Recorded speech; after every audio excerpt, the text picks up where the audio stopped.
Really appreciate it. And you know, that was a great way to end that last panel by thanking the Patriots. Today we have two great Patriots still in service, one expatriate here. Not expatriate, ex-in-service patriot, I should say. Couldn't help myself there, man. Yeah. I used to work for him a lot. Yeah. But it's a great opportunity for the crowd here to hear from these gentlemen here that are heavily involved in protecting our nation. Protecting our nation, there's the physical aspect of it, and now there is the cyber aspect of it.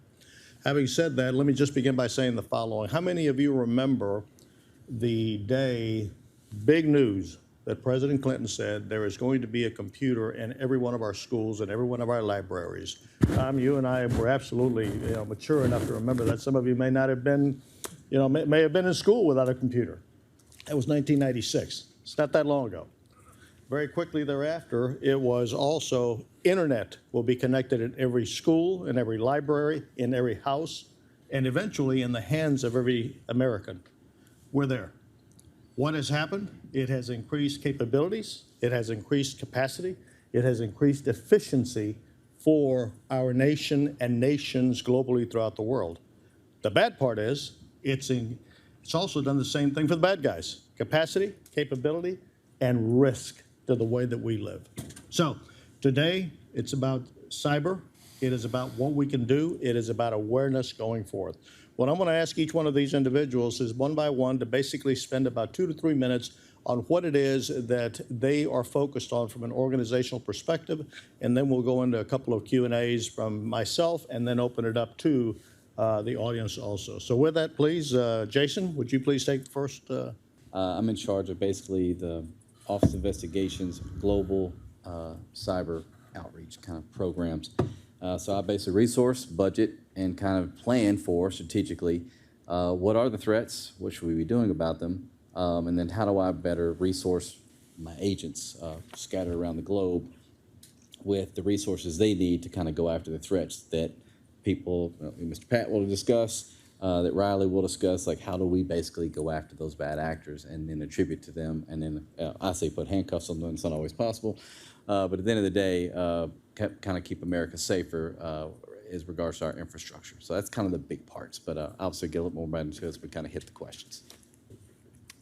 Riley? Hi, my name's Riley Montgomery. I'm a unit chief at the FBI in our cyber division. You basically covered everything that I do, so I just work for the FBI. My job as a unit chief, I'm over the Asia Cyber Operations Unit. I kind of coordinate the efforts across the FBI as it relates to nation-state threats that are emanating from Asia.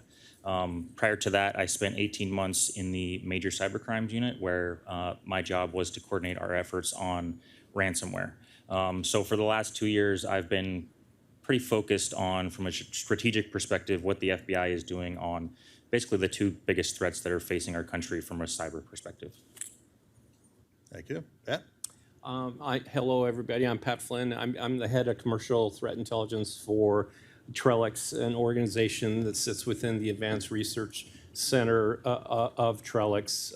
I'm a part of the threat intelligence group, and we provide threat intelligence for our customers. My background, I come from the U.S. Navy. I served 23 years between active duty and reserve. I worked as a Border Patrol agent for Chief Aguilar out of Nogales Station, Tucson sector.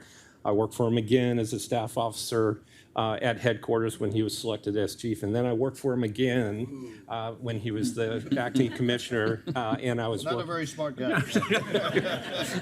So I was a GS-15 running within the Joint Wireless Program Office in Charlie Armstrong's former organization. The last 10 years I've been running this organization from an intelligence perspective, and it's an interesting a view on the major cyber threats in the world, and we'll get into that in a little bit as we get into the Q&A. But thank you for letting me participate. There you go. So let me, I think you're going to present a couple of slides here to begin very quickly, but let me define cyberspace from an elementary knuckle-dragging perspective as I see it. And I actually wrote this down because I did a lot of reading on this. Basically, what is cybersecurity? Security of cyberspace. What is cyberspace? Devices, infrastructure, data, and the users. That is what cybersecurity is. That's what it encompasses. The question I've got from the very top perspective here is how do we build a stronger cybersecurity awareness, a culture of cybersecurity awareness? As an ex-law enforcement officer, situational awareness is absolutely critical in everything that we do in the field. Well, I would put forth that's the same thing here. So with that, we agreed that Pat's going to present a couple of slides here to kind of set the situational tone of what we're seeing now as a country, and then get into some questions. Pat? All right. It's an immense problem. The second number next to it is once we correlate that against known malicious campaigns across the world. Just focus on the U.S. Go to that next slide, please.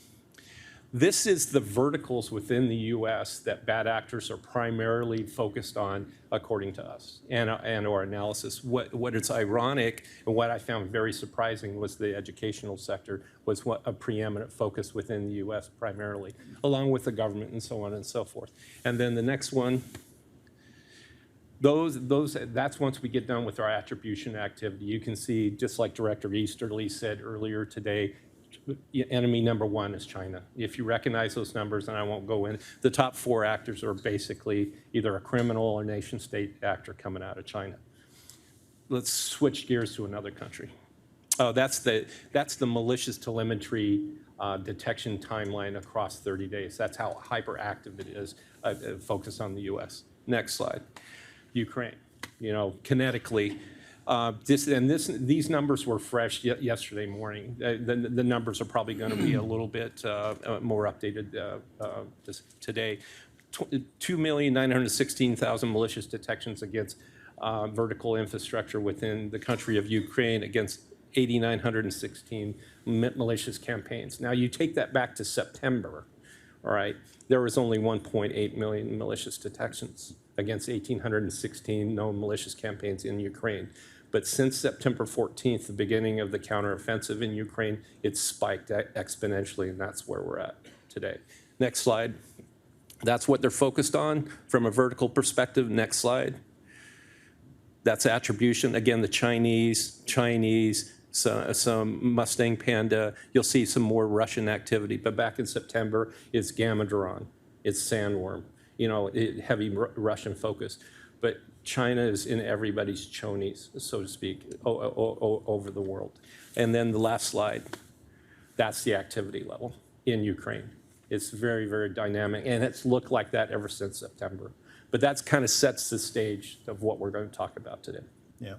So against that backdrop, let me begin with Riley here. Riley, against that backdrop, we talked about, and we heard a lot of prior speakers also, about building a culture of cybersecurity awareness. Where do you see the biggest challenges? And just as important, probably more importantly, where would you focus that awareness building for cyberspace security? Sure. So our number one goal as the FBI is to obviously investigate cybercrime, right?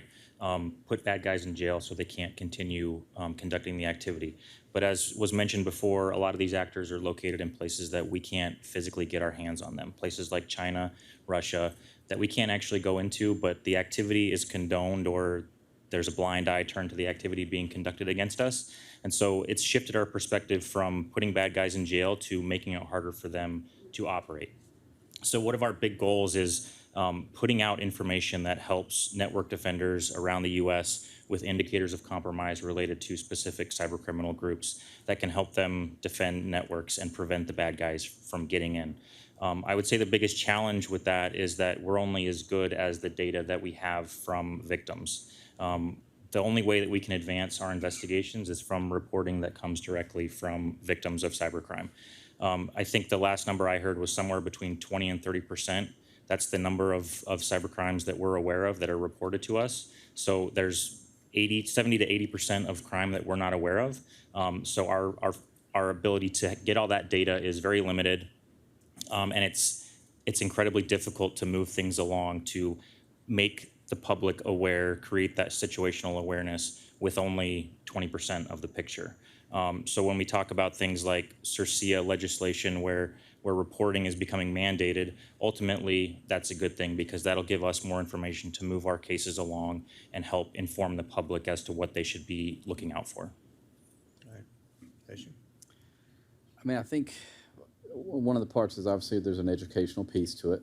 I think where companies get a little lost is that we can't remediate your systems. We can come out and we can advise, but at the end of the day, we don't want to touch the systems at the end of the day.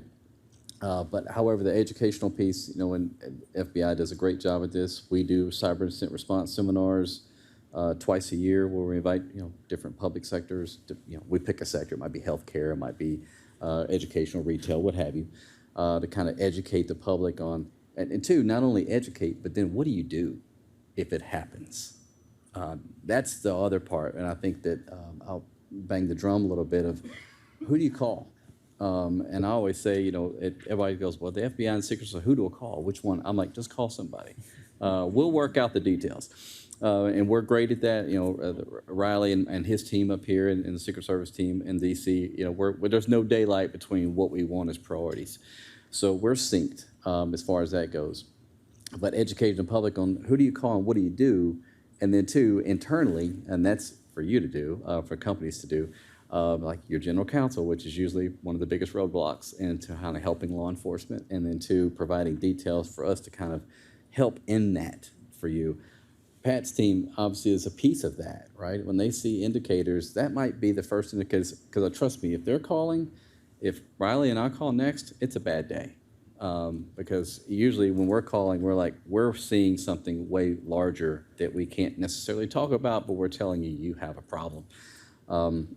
So the incident response part, and then two, the educational part, again, is just kind of making, and two, what I get, and I think the overall theme, though, is companies have gotten a lot better.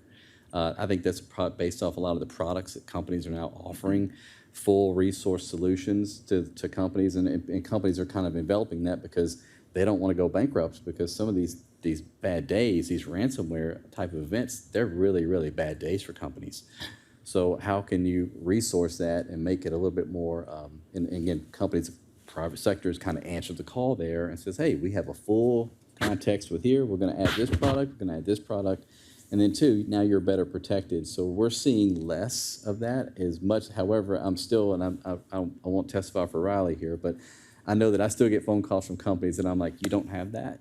You don't have that type of solution. And again, I'm not the person that's being critical. I'm just like saying sometimes I want you to have that solution because it provides me indicators of compromise that I can dig into through a network analysis part.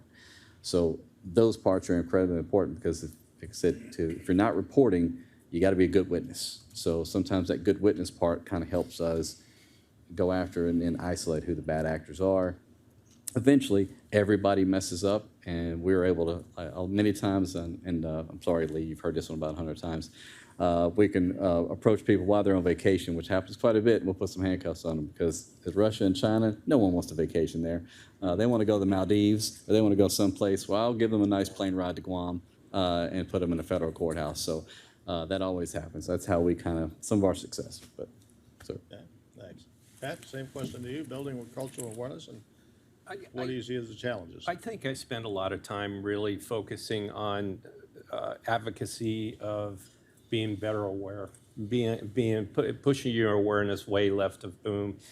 I think in the cyber realm of things, especially at the SOC level, the security apparatus level, they're trying to put their finger in the dike too often and be reactive. My whole crux of why I even exist today is to help people left of boom, and the more they realize and the more they actually utilize the information in front of them to do real risk analysis, I think it would benefit everybody. It's just not the technology, but the time and effort you put into realizing what's affecting everybody, not just me, but other verticals in my same sector. I spend a lot of advocacy endorsing that way of thinking. That's what I'd like to see improve. There you go.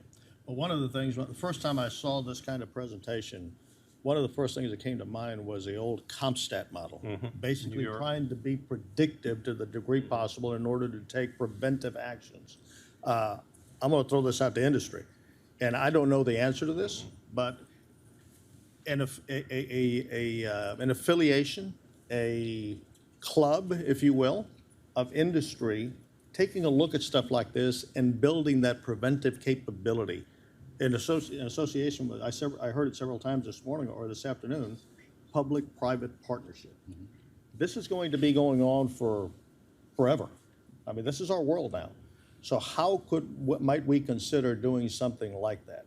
Now, having said that, there's two approaches in general terms that I think this is being handled right now. One is by deterrence policies. Basically, to me, that's a human factor, teaching, training, informing, educating, and instituting processes. That's one. And then there's the denial strategies. That's more the kinetic type response to when something is happening. Let me start with Jason here. Is there a preferred model? If so, why? And if not, beyond those two, what do you see? The human factor and then the kinetic industry-supported, Trellix-supported efforts. I don't think you can isolate one. I think all of these pieces are, the Secret Service is traditionally known for our protective methodologies for the president, vice president. That is done in a layered approach on purpose, because if one layer fails, we have another layer to kind of catch it. The resilience is kind of built in. But there's sections of the pie there. There's a lot of different entities. That's also part of our cyber mission is, where the president goes, what cameras are there? Who controls the elevators? Who controls the lights? All these different things. Layered approach. How do we defend against that? And how's the best way possible? However, what I will say is we cannot do what we do without a full spectrum of capabilities, both from private industry, private sector, and again, our fellow law enforcement partners, CISA, you name it. Everybody kind of helps us do what we have to do, but those are all pieces of the pie that kind of says, we'll kind of be Riley and I will kind of be the guys that kind of do the deterrence part, right? We'll go after them, but we all are the denial part, and then the deterrence part has to be another section, at least in my view, again, to kind of make that full pie of kind of like the suite of options that kind of, and Trellix, again, would be a part of that. Like, what am I seeing? Now that I see it, and we had this conversation in the back, what do I do about it? Mm-hmm. Now that I've seen it, okay, now what do I do about it? And then once I get hit, who's going to go after him? I think that's in line, not that it's done this way, but in line, that's probably going to be how it works, except for probably somebody in here that kind of do the incident response. But then Riley and I'll then go put handcuffs on people. But I think that's kind of how I see it as far as the pie. And again, it's not just one section, it's probably multiple tiers in that pie to kind of make this work the right way. And it's tough because not everybody's always on the same page regarding what that should look like. And I think there's a lot of great tools out there that kind of help companies do this, and to help law enforcement as well. But always, one of the big problems we have is like, how do I make that work in a seamless transition? I don't think we're there yet, but again, because in 1996, it's not that long ago. Yeah, not that long. Exactly. Riley, anything that you would add to that? I think that every major cyber success that the FBI has certainly had has involved some type of partnership with the private sector. The nature of cyber is not one that is localized, it's global. And so the FBI we're leveraging our partnerships with international partners, with private sector partners, and that's the only way that we can be successful. The FBI cannot do this alone. So if we don't have private sector, if we don't have cooperation from the private sector, we're missing a huge piece of the pie. I mean, as you see the slides, that's stuff that is invaluable to investigators in the field to have that kind of visibility worldwide. And that really empowers us to take disruptive actions that prevent the activity from happening. I know something that was very public recently was the takedown of Hive ransomware, something that would not have occurred without cooperation from the private sector. So those things are incredibly important, and without it, we aren't going to get anywhere. I think we couldn't do anything without public-private partnerships, and the three that I would mention are the Cyber Collaboration Center of the NSA, Morgan Adamski's folks up there, the JCDC within DHS CISA, but more than anything, our relationship with the FBI has been critical, along with Europol and Interpol. We've been associated and working with them for 10, 15 years, longer in my existence in my current position. It's critical.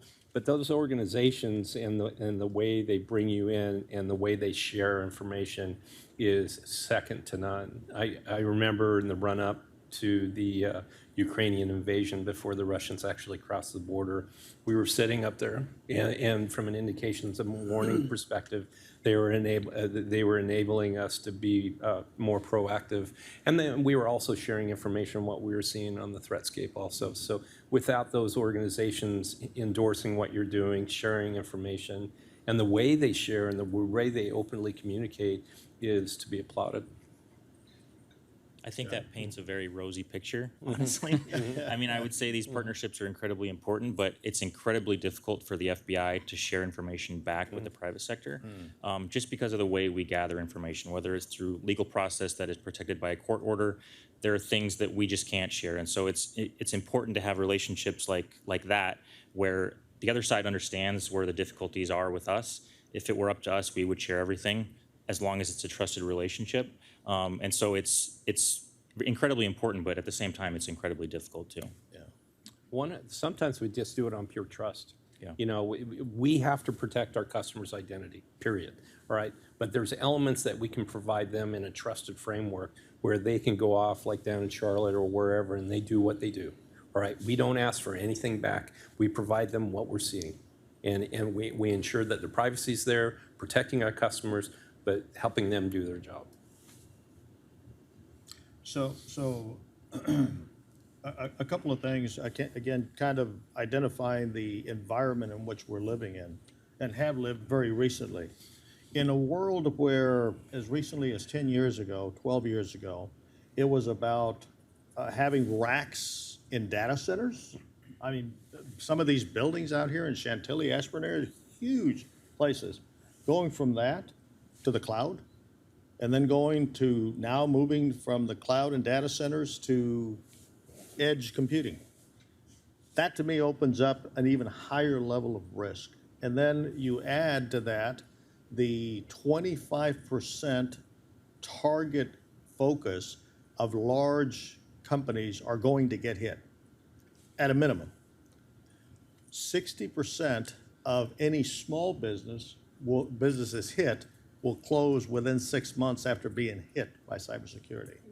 And then you add on the generation of today, my kids, my grandkids, that basically they will tap into anything and everything without thinking about some of the stuff that we're talking about here. We are building a generation and therefore a culture that is not really interested in cybersecurity. And we've all heard this, culture eats strategy for breakfast. So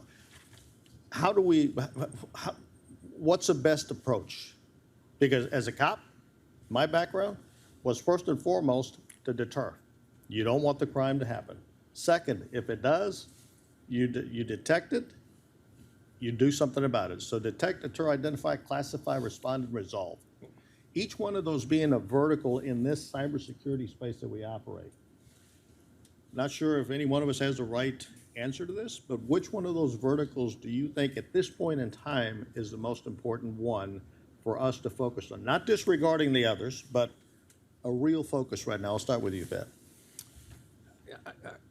I'm going to stick with the awareness point of view. Addison, Avery, Aiden are my kids' names. All right, big Instagram. Yeah. Big, Scary. Yeah, and you painting the videos and stuff like that. And I spend an inordinate amount of time just trying to educate them. You know, I'm not a proponent of social media. I'm in cyber. I see the way people can get hurt, and it's very, very real. But spending that rudimentary focus, making people more aware, making them cyber aware, helps keep people out of trouble. It's a very, very dangerous world. There's like the lady earlier that asked the question of Director Easterly about the exploitation of women, the abuse of women. You know, all that stuff occurs via the social media. So that's where I proactively try to reinforce that you need to constantly be aware of what's out there, especially when it comes to your data. Okay. Jason?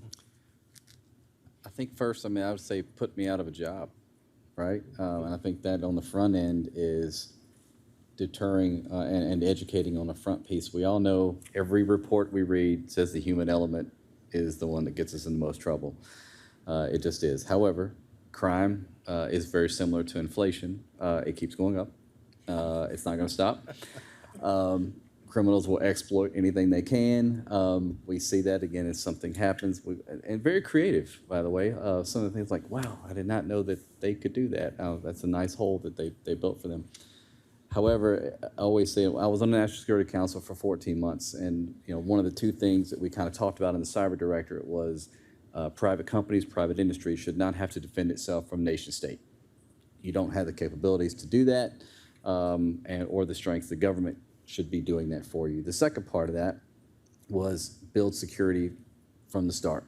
I think people are definitely moving towards that. Again, there's always going to be the item that your kids can buy off Amazon or anybody else that has no security built in. They plug right into the network, and then you're host. However, security is built in from the awareness. Again, that's a much larger goal. It's more lofty. It's expensive. But I think we're moving in that direction to say, take the human element out of it to a certain degree. I think AI may help in that component. But however, that's a much larger conversation. But I say at the end of the day, I don't want to say put me out of a job. I still need a job for at least another year or so. But keep me unemployed regarding the criminal elements. But I don't think that'll ever occur, just because and Riley may have a different opinion. But the crime it's not stopping. It's continually going up. But. Exactly. Yeah, I think the barrier to entry for a cyber criminal is incredibly low. I mean, conducting a computer intrusion is point and click at this point. So as new technology comes about, we can talk about AI potentially helping us, but it's also going to help cyber criminals, right?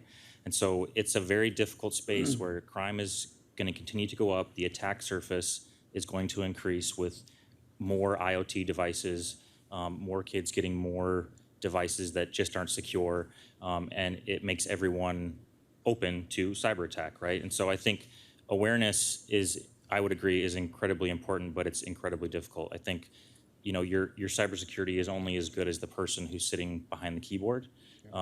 We can put sensors all over the place from Trellix, from the U.S. government, from everybody. And if somebody clicks on that phishing link, if an insider is recruited by a cyber criminal group, you're done.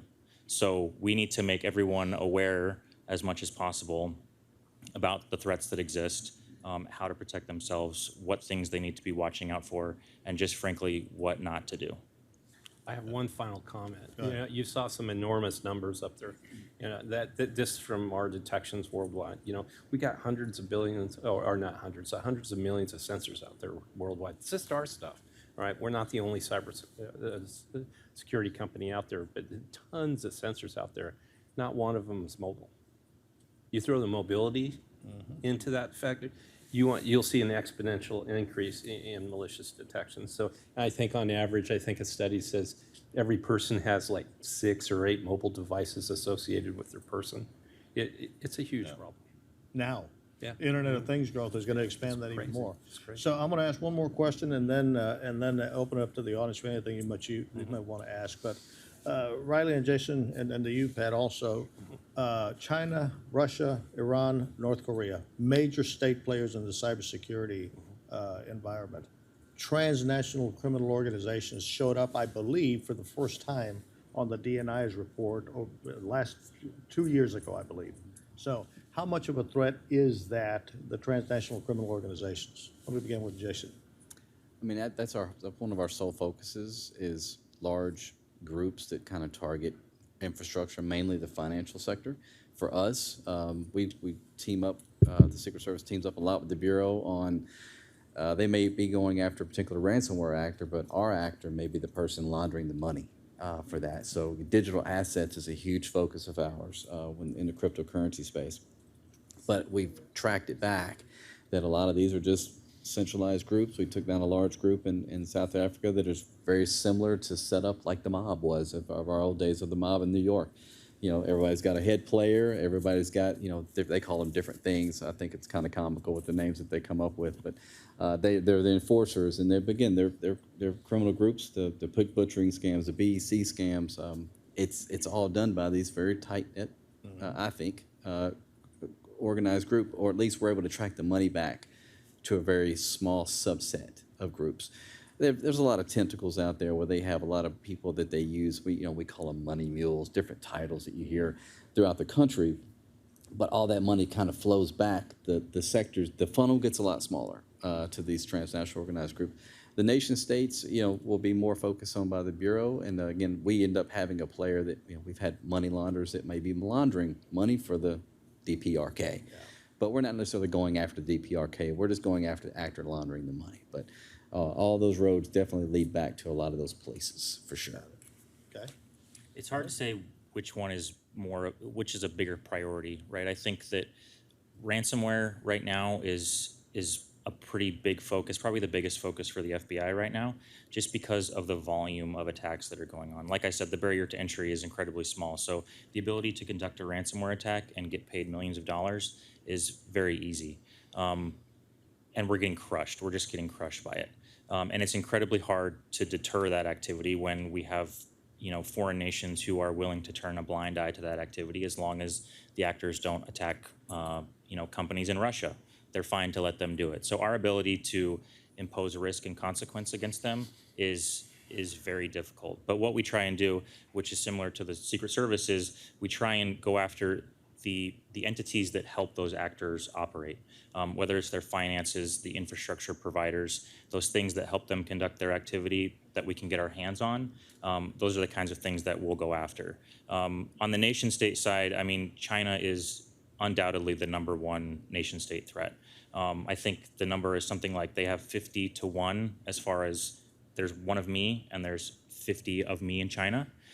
So we're outnumbered exponentially. But it's a longer term threat, right? Like you've seen a lot of provocations recently with China. So we need to prepare ourselves for when we have some kind of cyber confrontation with China.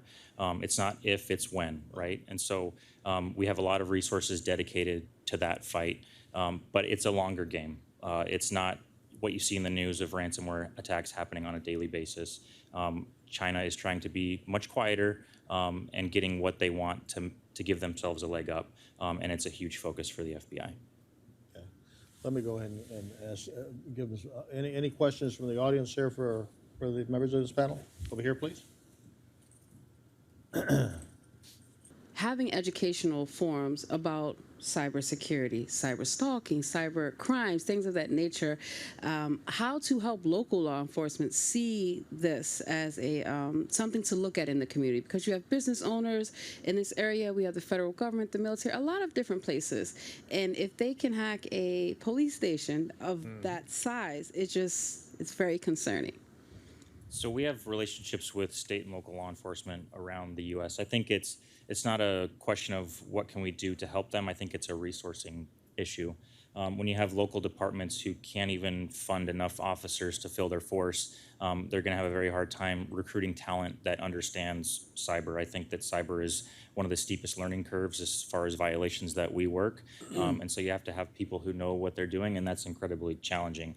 I think, when you talk about the DC ransomware attack, we actually just recently unsealed an indictment against the guy who did that. So we work very closely with state and local departments to make sure they know what the threats are. And at the same time, we have task forces where we bring state and local law enforcement officers into our FBI offices. They're part of the cyber squad in these FBI offices, and they can take that knowledge base and those resources back with them to their home agency. And so one of the things that's a major priority for the FBI is creating cyber task forces like that across the FBI and all 56 field offices.